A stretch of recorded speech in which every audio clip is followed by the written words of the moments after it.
Hi, folks. Glad to have you here with us today. We're going to start a series on Take My Yoke.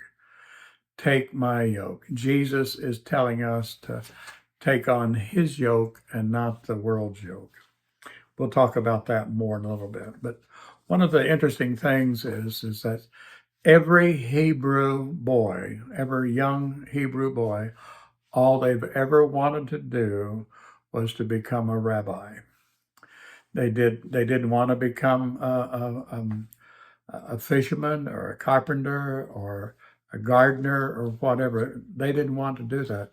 They wanted to become a rabbi, and they knew it was a tough thing. And actually, there's three different stages to becoming a rabbi. And some of you've probably wondered why.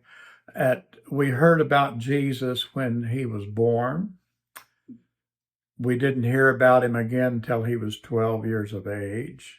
And then all of a sudden, we didn't hear about him for 18 years. And at the age of 30, all of a sudden, Jesus is being baptized by John in the River Jordan. And all of these things and everything in between, I have. If you haven't ever wondered that, I have. I heard a preacher say the other day, I don't know what Jesus did whenever he was 29. And I'm sitting there thinking, I do. I understand. But there was years that I didn't. And so what we're going to do, we're going to take this and we're going to break it down over a period of time. And what I said earlier is that every Hebrew boy, every Hebrew boy, all he ever wanted to be was a rabbi. And he knew it was going to, as he progressed, we're talking about from from birth until 6 years of age. And there's three different qualifications in order to become a rabbi.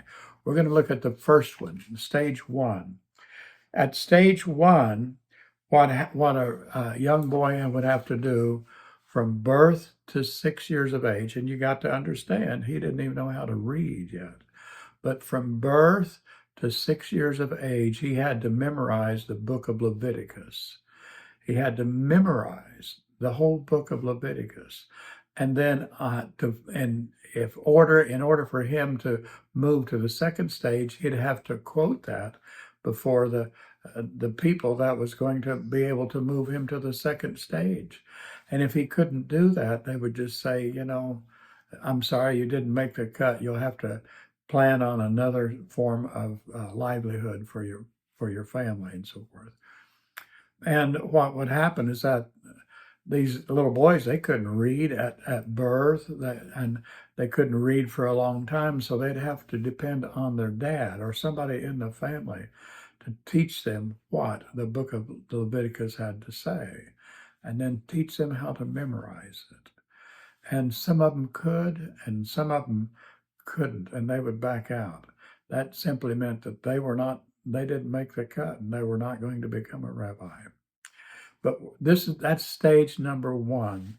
Stage number two is just a little bit further, and we'll talk about that on the next time. Thank you for listening. Please turn in and watch us. This is going to be a life-changing series.